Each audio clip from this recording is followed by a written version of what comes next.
Alright, Sweet Pea is a 6-year-old beagle. She is solely used for the purpose of breeding puppies. She is suffering from a collapsed lung, an untreated collapsed lung, and fur on her paws are missing because of the constant exposure to feces and urine. Toby is a white terrier. He is 5 years old and he was adopted by a family. What his family does not know is that when they adopted him, Toby's teeth were green and yellow from a gross infection that started in his mouth and traveled up through his snout. Toby had to have 20 teeth pulled to keep this infection from spreading all the way up to his snout and further. Where do these puppies come from, and who would treat puppies like this? The answer is a puppy mill. Puppy mills are known for their mass production of puppies and to gain a quick profit without really caring about the welfare or the genetic quality of these puppies. These dog breeding facilities confine small puppies to cages and until they are old enough to be sent to local pet stores and sold to the general public.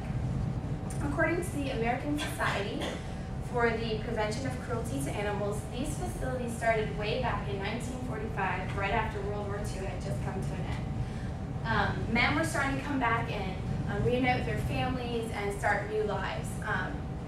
As this was happening, there was a widespread crop failure that began to happen along the Midwest. The suburban lifestyle had just started to take place in American, and families were starting to live out the American dream. Part of this American dream was to have a puppy, so there became an extremely high demand for puppies. And to meet this high demand, farmers started mass producing these puppies, selling them by the dozen, and this is what we call puppy mills. The profit that was made from these puppy mills actually compensated the crop failure loss that these farmers were experiencing. We're going to take a look at some of the negative side effects that puppy mills have on puppies. The health of a dog is the health of the dog is influenced by the gross living conditions of a puppy mill. Most puppies live in cages like this. They have wire. They don't have a real floor.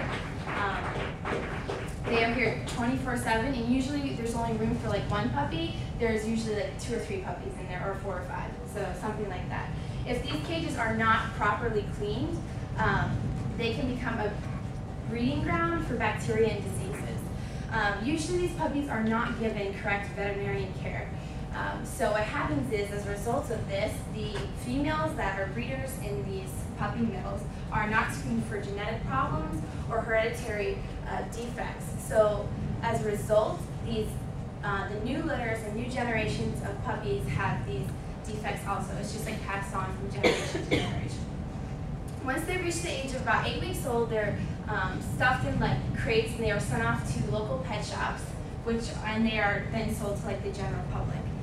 Families that go into these pet shops usually do not know about the health issue that is in the puppy that they usually choose. You cannot really see it at first glance. And usually by the time that they get home, these puppies can have really strong reactions to the new environment. They can be really afraid of people and touch because they were usually socially starved as puppies. So they can definitely have a hard time adapting to that, and it can be very negative. The effects can be very, very negative. Usually a large commercial puppy mill needs to be approved and licensed by the U.S. Department of Agriculture. And the U.S. Department of Agriculture is also responsible for checking on these puppy mills regularly.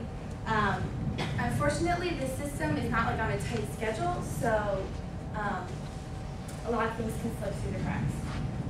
Any puppy mill, usually the big commercial puppy mills, and pretty much any puppy mill can usually kind of skate by without the use of a license, which is not good at all.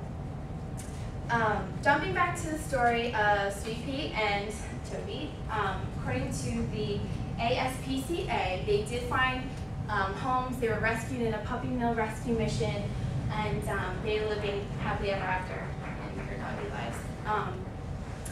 Unfortunately, not every puppy has the same happy ending as Toby and Sweetie. Breeders are still allowed, it's still popular today. Puppy mills are still as popular today as they were back in the 1900s.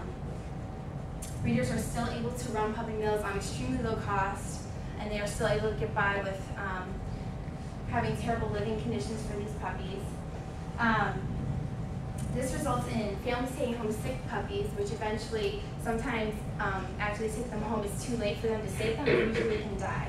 So it results in not good things. And because of this, people have actually dedicated their lives to ending puppy mills and to saving as many puppies as they can one day at a time. So,